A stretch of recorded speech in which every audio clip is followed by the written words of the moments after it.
What a great day. Thank you so much for joining us at Passion City Church today. We call it coming to church. We don't call it watching church. Thank you for coming to church with us today. I'm Pastor Louie, and you're joining us here in Atlanta at one of our locations. And I am sitting with two of the most favorite people in Shelley's and my lives, and we are so grateful for them. They are the authors of a new book called Suffer Strong that I'm most certain you've heard about if you're living on planet Earth at the moment. But if not, you'll hear a little bit more about it later. But they have an extraordinary story. But first, I'd like to say Happy Mother's Day to you. Well, thank you. This is no better place to spend it, so thank you. This is a big day, and Jay and Katherine Wolf live in Atlanta. They're part of our house here at Passion City Church. They're speakers and authors and world changers and hope bringers, and they run an amazing camp for people that are struggling with disabilities and families that are walking through disabilities. They touch people's lives in such amazing ways. Thank you for being a part of our series. We thought Mother's Day, the glory and the grind, you guys personify all of that in a powerful way. So happy Mother's Day and congratulations, because this is a big season for you guys. There was a party and a cake recently. Oh yeah, we heard shelter in place, but also shelter and cake. That's more our speed. We do a lot of cake. In fact, this is the first time I put on hard pants. So thank you for that opportunity. I don't know how I feel about it yet, but we'll see. Hey, we could have cut the shot and we wouldn't even had to have on pants. I mean, that's the way the Zoom world works right now.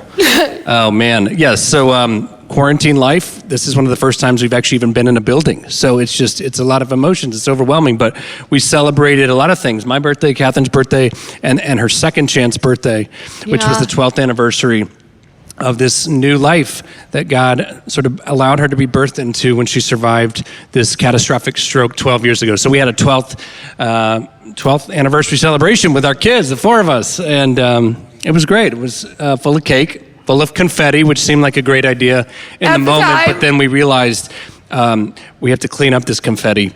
And the kids, we're still finding confetti is the long. You know, for people that don't know all of your story, I think a snapshot of it on Mother's Day could be a photo. I think is Mother's Day 2008 was your first Mother's Day, actually. Yeah. And I don't know if we can show this photo, but I know we can show this photo, and that we will.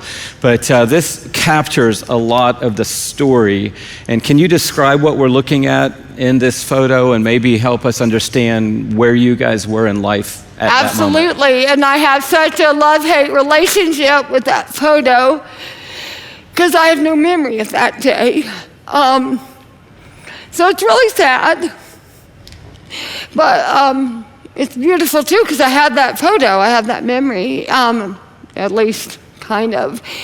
And I had a massive brainstem stroke out of nowhere, no warning, no symptoms, nothing, 12 years ago. And spent initially 2 years relearning to basic function, to eat food, to speak, to stand up. And then another 3 years in a season of basically surgical situations, 11 surgeries actually, and therapies and sort of regaining life. And then after the initial 5 years, I kind of came up for air. Shortly after that, we started coming to Passion Conference and met you guys and really kind of recognized that this is actually what God had for our lives all along. And that moment, that first Mother's Day, I don't remember. And my friend put a onesie on Jamesy with a mom on it, and Jay brought him in the room. And I treasure that because it shouldn't have been. Half of my cerebellum was removed. I'm a miracle. I'm missing part of my brain today. Doctors don't know why I'm alive. And it's been a rough road. But 7.5 years after the brain rupture, I had a second baby, John, who I think we have a picture of that too, that same onesie on that new baby on my first Mother's Day in 2016. When little John is in the picture too. And John and James are doing great. They're here today. James is 12, John is 4. And life is going.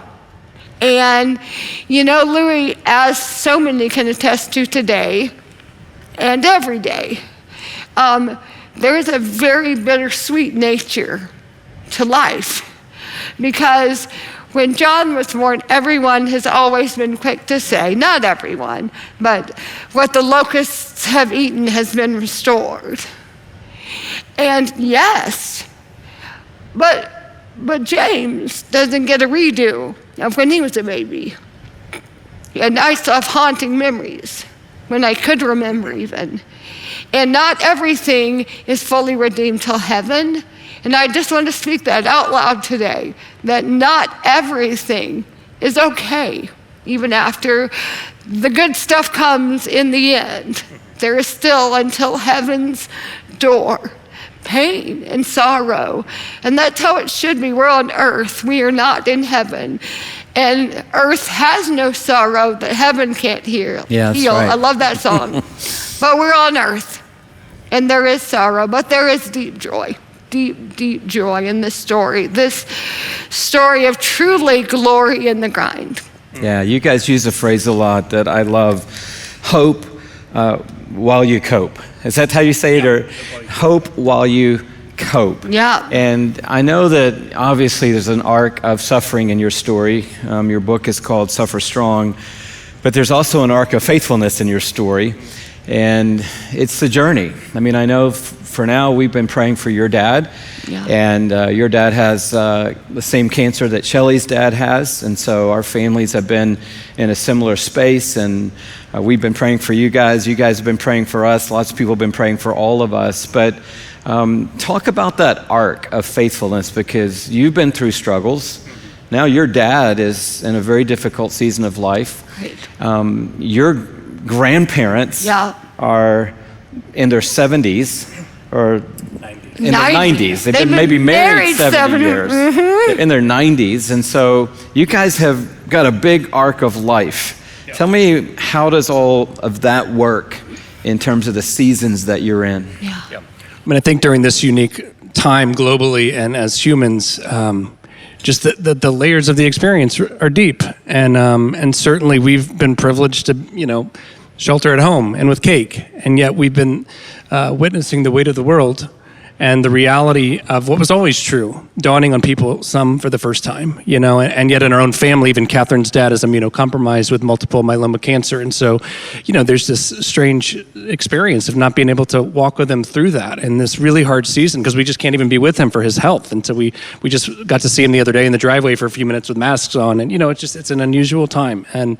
my grandparents, my grandmother had a series of strokes in the fall after being healthy her whole life and independent, and she's been married 70 years to my granddad, which is just that in and of itself is just a testament for us that, just keep going and persevering in this imperfect relationship that God's given us to strive towards that. And he hadn't left her side this whole time until quarantine, and it's been just a heartbreak for our family to see, this end chapter of their life and marriage sort of play out in a way they never would have imagined. And so the little roommate has a kind of a cell phone that she's been playing operator, and so my granddad can just say, "I love you" every night. And my grandmother isn't tracking fully, but his prayers that she'd get well enough to come home someday. So we're praying that with him. So that we're all over the place in this season of just the experience of our humanity and our losses, but our hopes too. And as Katherine said, to uncover the joy that is there still is sort of the work I think that we're all trying to do. Yeah, Katherine, you said a sentence that, a big sentence just a minute ago. You said, we discovered, I'll let you say it the way you said it. We discovered that this was what God had in mind for our lives. Yeah. Can you unpack that a little bit? Because I think there are a lot of people in the world who are looking at both of you right now going, this can't be what God has in mind for you. Of course. There's a girl with a wheelchair on the stage. How could that be okay? In our world, this equals not okay. And yet, I think I've earned the right to say this, that, you hear a lot, I'm living my best life. Well, so am I. I'm living my best life in Atlanta, Georgia on Mother's Day of 2020, and the reality is, so are you. Do you have eyes to see it that way? That God, every moment of my entire life, was weaving together the perfect story of me to live my life in this chair with a hand that doesn't work and a body that doesn't work and a face that's paralyzed. And no one can say that this is not what is awesome in my story, because this is the platform God has given us to use well during our short stay on earth.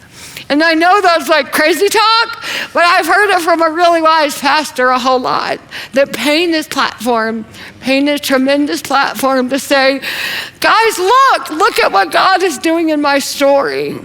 And I know actually for sure that it changes how you feel about your story. When you see this as a story God is writing in your life, every moment is the story that God is writing. You can't help but say, oh, wow, I'm in a hard one right now, but this is part of a beautiful story that God is writing. And I don't know what the outcome is yet, but I trust a good God that it's going to be pretty amazing, because that's the only kind of story he can write. And I think so many of us are figuring out how to pivot in our life. And, we don't take a lot of credit for what we did in our story in response to it. I mean, and it took years, and it took grief, and it took lamenting with a community that I can't believe this happened to you. But then the question remains, what are we going to do with it? And I think if we did anything right, opened our hands to the story we thought we would have, to the life that was in front of us, and said, if this is the way, God, we're gonna walk in it one day at a time with you. We don't understand it, we don't get it, we can't foresee what you're gonna do. We can't foresee even the hardship that's gonna still come, because sometimes I think we sort of pivot in our life with God and think, okay, now this is gonna exempt me from any more hardship.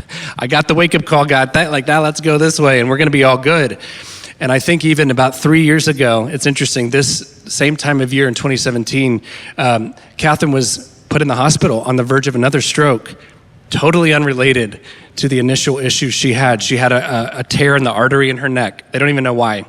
That put her on the verge of another catastrophic stroke. And so you think, God, just wouldn't you at least take off the brain stuff from our issues that we have to maybe have anxiety or fear about? And again, God's saying that's not really the point of this. There is this practice and this rhythm of obedience and trust that I'm calling you to. And I think even my granddad, he's brokenhearted in this season, but he has lived a life of practiced obedience, saying, okay, God, you showed up here. I don't know how, but I think you're going to show up again in this totally different struggle, in this totally different suffering. And I'm going to give you that. I'm going to open my hands to this life, and I'm going to be all in with my whole heart, because I know you've called me here, not just for some, random, accidental moments for me to waste this breath, but I believe you've called me to honor you in this moment. I think some of us, this is our time to recognize I get to practice my obedience and my trust and my gratitude in this season.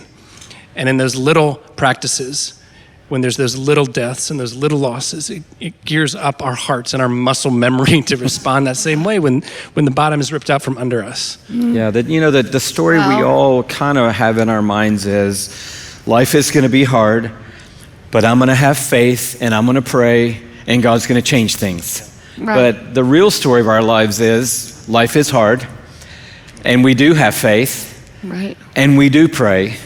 But sometimes God doesn't change the things. He just changes us in the things. And I think that there may be somebody watching today, because we're at a big church happening right now today, and they're like, I'm so happy for you, but I don't know if that could happen for me. Right. You talked, Katherine, about if you could see it that way, and it made me think maybe someone is saying, help me take, what are the first 2 steps to helping me see it that way? What happened to you when you saw it that way? For the first few months, once I woke up from the coma-like state, it was foggy and I couldn't really come up for air. But once I did, at about the 6-month mark, so 6 months of reeling, and then kind of waking up to the truth that everything I've ever known to be true of God in this minute makes somehow me know that this is not a mistake, that I am not a mistake, that God is somehow going to let me hold this, and I want to hold it well.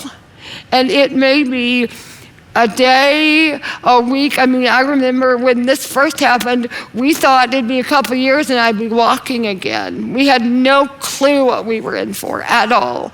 I remember we thought I'd be eating normally, driving, and none of that's happened, not a thing. And yet, there was a sense then, and I guess to all the people watching feeling so hopeless, which is a lot of us, a lot of times, that just because God is silent to you, it feels like, doesn't mean he's absent. He is at work so powerfully in our stories if we have eyes to see it. So I guess I woke up to like, all of this is God. This is my part in this story, and I'm in. How can I not be? God is so good, even when it doesn't feel good.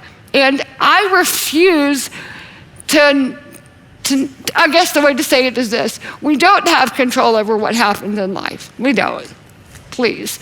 But what we do have control over is how we respond to it, how we think about it, how we replay the tape of what happened, how we recognize and remember God in the story, and that changes how we're going to move forward. And I think we don't do that alone either. I think, especially in this time of isolation and quarantine, we really understand why we need each other. I mean, it's like, wow. I mean, our little 12-year-old, he was just talking some stranger's ear off, like the postman. I'm just like, I'm so sorry. He hadn't talked to a human in a while. And so that's what we're all feeling, And I think for us, we were given that gift and that vision of community. And we had planted ourselves in a church and done so in a way where we sacrificed a part of our autonomy for the sake of a community. That's right. And the body of Christ does this amazing thing. When there is a loss and there's a need in the community, it comes up around it and it meets that need. And maybe the most profound need it can meet for you today, if you are suffering and feeling alone, is that the community says, if you can't hope, we're going to hope for you until you can hope again for yourself. And then you're going to get to hope for somebody else until they can hope for themselves again. And it is this profound cycle that we don't have to be able to kind of pull ourselves up by the bootstraps with hope. It's not possible a lot of times. It's too foggy. There's too much shock. There's too much disbelief. And so that's why the community uplifts us until we can do it again for ourselves, and we can stand on our own 2 feet and say, I believe this is true, and I'm going to walk in this way with faith. And so, again, we just don't do it alone. We need God, and of course, we need each other. Yeah, I love the way you guys are carrying this message, and we're going to talk about it in a minute, but I forgot to say at the top because I was so blown away by the video again. But we want to just give you Jay and Catherine's book today, and obviously I wish we could give everyone one, but we're giving a lot of people this book today. If you're watching on our Facebook page, you can just say, hey, I'd like to get that, and I don't know how many we have or how many people can get chosen for that, but somebody can. And we just want to get the message into people's hands because we believe so much of the way that you're helping people think.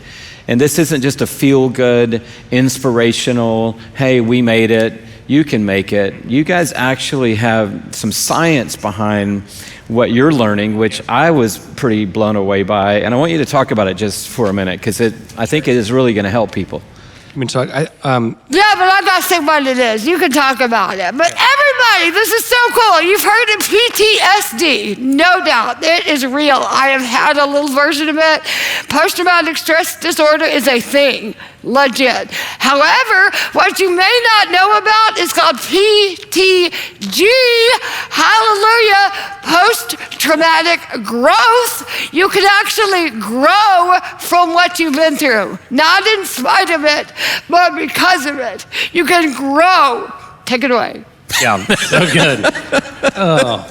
No, and here's Jay. Now you explain it. We came across this idea, and it's been studied for about 30 years in psychology, that somebody can go through a trauma and that it can not just be the end of the way they thought their life and their world and their story would be, but it can be the beginning of something new in their life and the beginning of growth, and not just kind of coming back to their baseline that they were before, but actually going beyond it. And it's certainly not based in Christian philosophy or belief or anything, but I can't imagine really a more powerful way to say that the Christian life offers this post-traumatic growth. We've all been traumatized. We're on a, sort of a spectrum. We've all suffered. The space between what we thought our life was going to be and what it is really the space of our suffering, I think. Wow. And for some of us, that's a really big gap. Yeah. And I think what's powerful, though, is sometimes that we can make that gap come closer together, right? And we can bridge that gap. And I think looking at the life, death, ministry, resurrection of Jesus is the ultimate post-traumatic growth story. And if he is the firstborn of this new kind of creation, like it says in Colossians, if in him everything is holding together, like we get to be a part of that. So that when we experience our traumas, whether they're more minor, maybe in the big scheme of things, or profound, we get to say, like, there's an opportunity for me to find flourishing, not just in spite of this, but because of it. And I think this is maybe a funny example, but it's Mother's Day. But we had our first son, James. It was not part of our plan. I was in law school. Not a great idea to let's do law school and have a baby and not be thinking about it. So we've been married a couple years, and we had this world, the two of us. And when that baby came into the world, as beautiful as it was, it exploded that world in a way. And that's really what trauma is, sort of when our worlds and our stories are just imploded. But the possibility is that we then, the three of us, got to pick up those pieces and build a new world together. And I think that is the hopeful reality on the other side of our trauma. That doesn't mean we just big thumbs up and slap a Bible verse on our devastated life and our traumas and our pains. We mourn those, we cry out to God about those, but then we say, this is not going to be the end of this story. We're going to build a new world together. You guys are quarantined. You've mentioned that 4 times now, which is letting me know. And the reason why I understand this is because your normal life is a little bit like my normal life, which is Cleveland, Toronto, Los Angeles, Atlanta, Los Angeles, Atlanta, New York, Atlanta, and now it's just been Atlanta, Georgia for a while. And so give us an insight, because I did a quick survey and I said, what is it about Jay and Katherine that you don't know that you would like to know? Okay. You know what the number one questions were? How have they raised such amazing kids? And it is Mother's Day today, so how are they shaping these phenomenal 2 boys, James and John? And what is, I know you guys don't do the marriage circuit, and so I'm not going to put you on the spot and turn you into marriage experts, but you've been pretty successful because you are still together, changing the world through what might have torn a lot of people apart. So I would like to know, what's the Jay and Katherine Wolf marriage philosophy in a nutshell? And for a lot of people out there, I think, give us some advice. We got a little wonderful bomb just blew up our world, and now we're facing a whole new future. No joke. What do we do? Cool. So quarantine has been legit for us, 24 hours a day, the whole family together. And I'm sure I'm not the only person saying it's kind of hard to be all together all the time. And yet, I guess as far as raising children, we definitely don't have all the answers to that one at all. But there is a sense that we have let our little boys be exposed to some of the hard stuff in life, in our lives and in the lives of the people that we advocate for and minister to. And that has opened up a different level of empathy and compassion in them. And in our world today, there is so much sheltering of children and protecting them that we're all really doing our kids a disservice, because when they grow up and their lives fall apart, they've honestly never heard of it. They've never heard of bad stuff happening. And that's really silly. We all know too much to not let them in a little, and it grows them. It grows their amygdalas. It helps them be able to stay and show empathy when it's hard. And I would say that's probably one of the things we're doing right. We're doing 10,000 things really wrong. Like, we're not great parents in a lot of ways.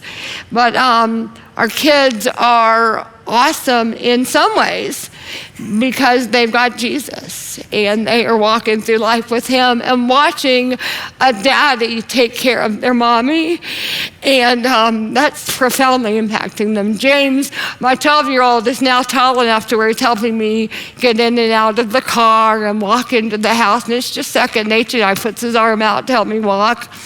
Now I just think like those rhythms of his life are profoundly changing who he's going to be as an adult. So, yeah, I mean, as soon as you think you're getting it right, then there's a lot of real good examples of how you didn't get it right. Oh, gosh. So you can't take too much credit or blame, I think is kind of how you do. You just continue to point them to Jesus and show him with your life. And I think, our boys, we do call John, our 4-year-old, John Bomb. Just a side note, that's where that came from. Because he's a mom. He just goes for it and feels life deeply. And yet, I think the other thing, particularly during this time, is we've had to say sorry a lot.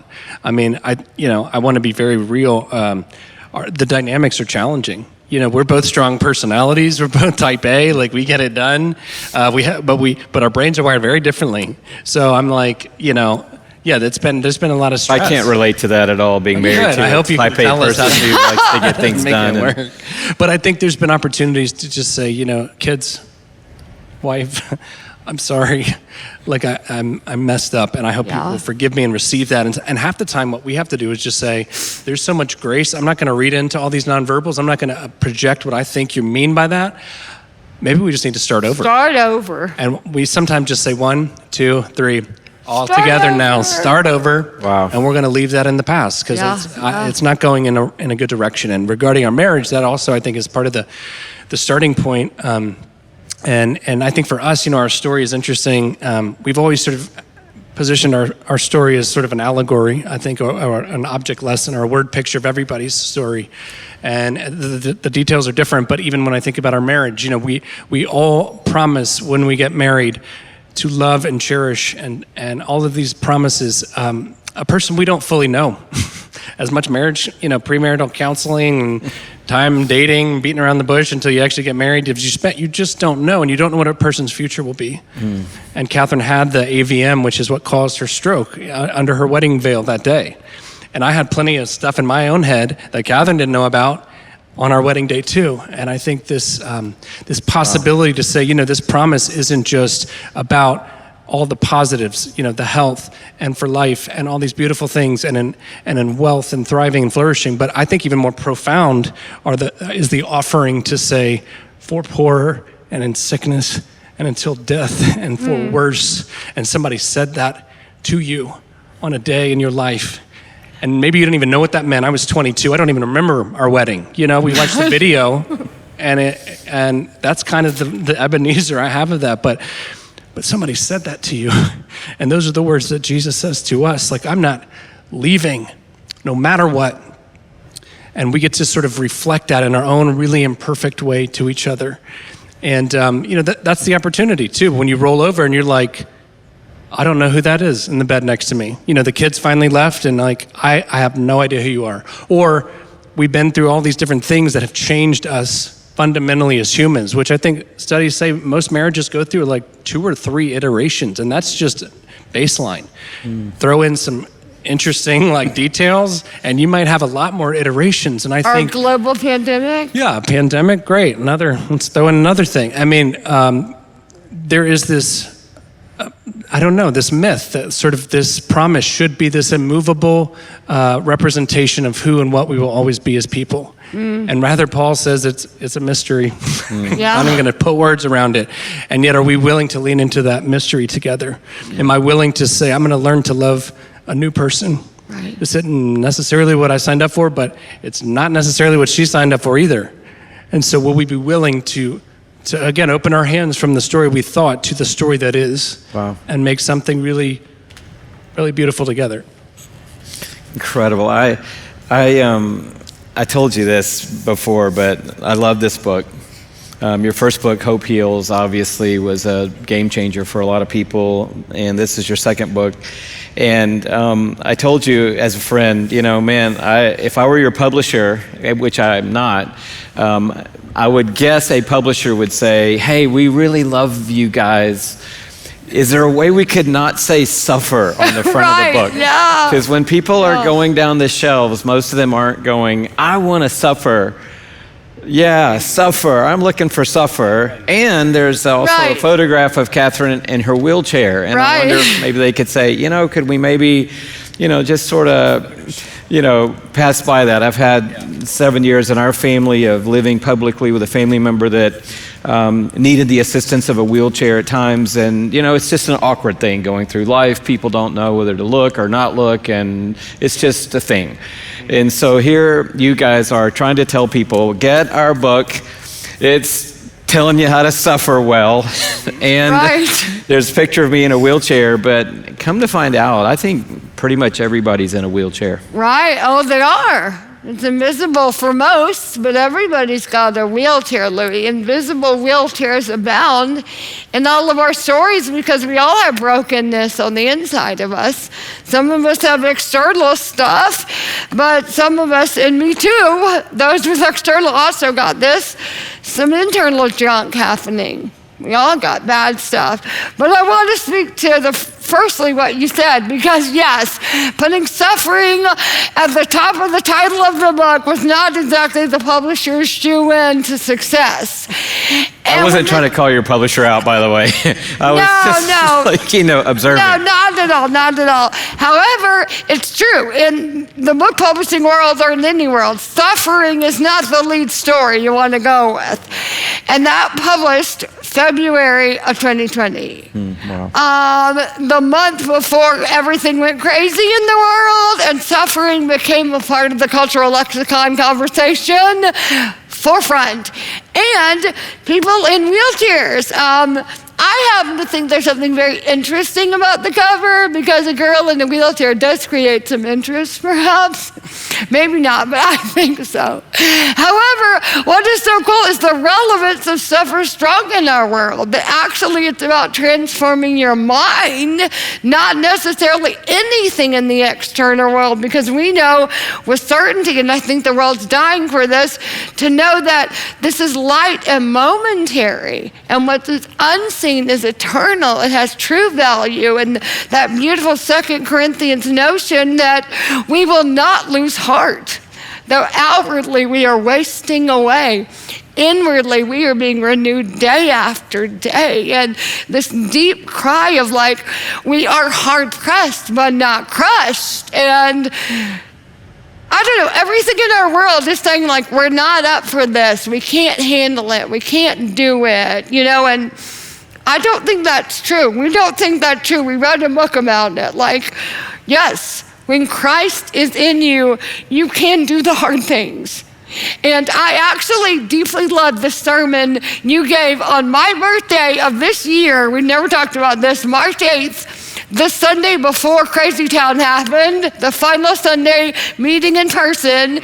You said that, as Christians, we have told each other we're sinners, showing each other, we're beggars, showing each other where the bread is, right? And sinners saved by grace. And that is absolutely true. But we stop there and we don't say, but now you are in Christ. So you are a beggar, you are a sinner, absolutely. But now you have the activation inside of you to change where you're going. Your trajectory is different because of Jesus. And why is that not spoken and screamed from the rooftops? Now it's a different deal. The game has changed significantly for you. Great sermon. So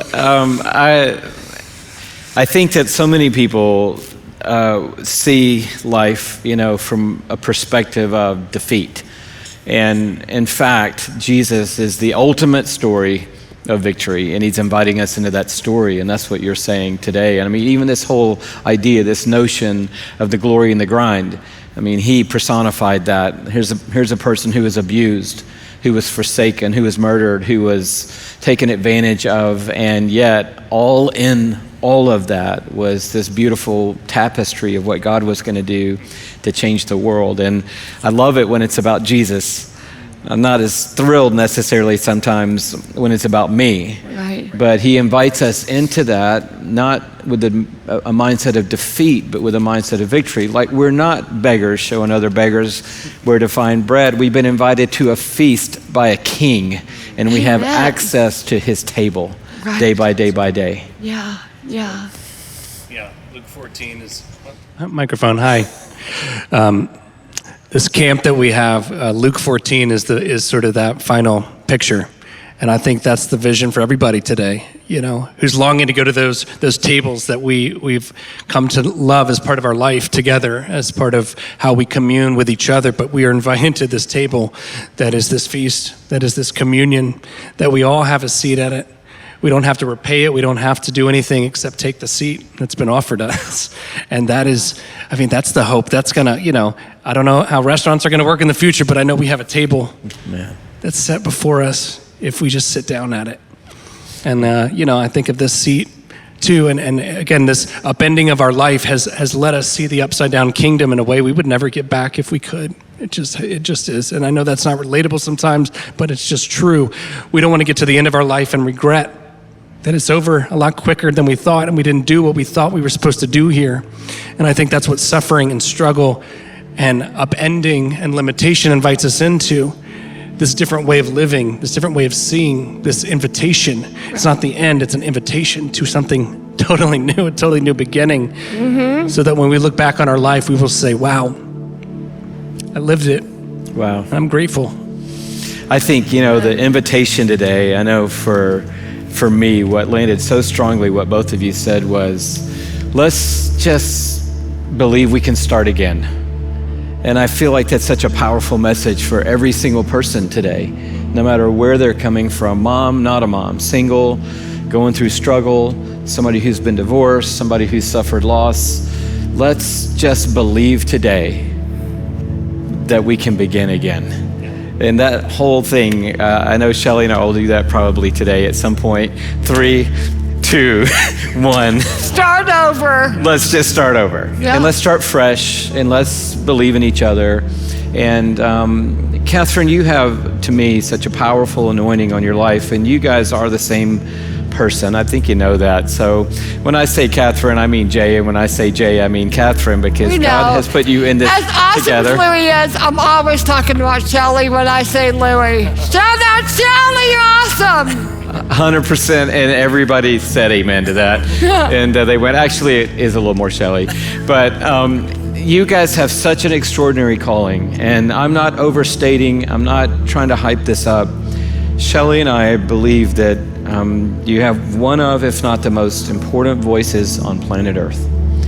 And for such a time as this, God has raised you up to bring a message, I believe, that all of humanity is longing for. Because you said it today, the story never turns out the way any of us thought it would.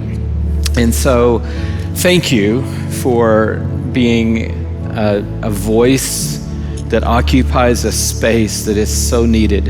And you do it so powerfully and so beautifully. And Katherine, every time we get to a moment like this and you just pray for people, it is just like a tidal wave of the Spirit of God just moving over people's lives. And so I want you to pray for all the people of the world today, wherever they are in their story, that they'll be able to sense and know this hope, this purpose, this possibility that you're talking about today. Will you do that? Oh, absolutely. I want to say that this day's so heavy for so many reasons, and whether it's just merely the quarantine and quarantine fatigue and homeschooling kids, or job loss, or loss of the lives of loved ones, or the complicated nature of Mother's Day, and all the stuff that It's hard to find many people who avert all those categories right now and they're just doing awesome. I feel like everybody's got some stuff that's hard. And I just, for some reason, keep hearing in my head that passage that we must consider him who endured such opposition so that we ourselves will not grow weary or lose heart. And for some reason, that just pushes me forward, that I will not grow weary or lose heart, and neither do you have to. Don't buy into that lie. You don't have to grow weary. Life is hard, but that doesn't mean you can't handle it. God in you does handle it, and there's deep truth in that. There is such a comfort, and I'm going to pray, in knowing that Isaiah 45:3 is true, and this is for you, that God gives hidden treasure in secret places so that we may know him and live differently because of the treasure we get to take hold of and cherish and champion for the rest of our lives. That treasure, and this is a deep comfort, is only available when we are in the deep darkness of our lives.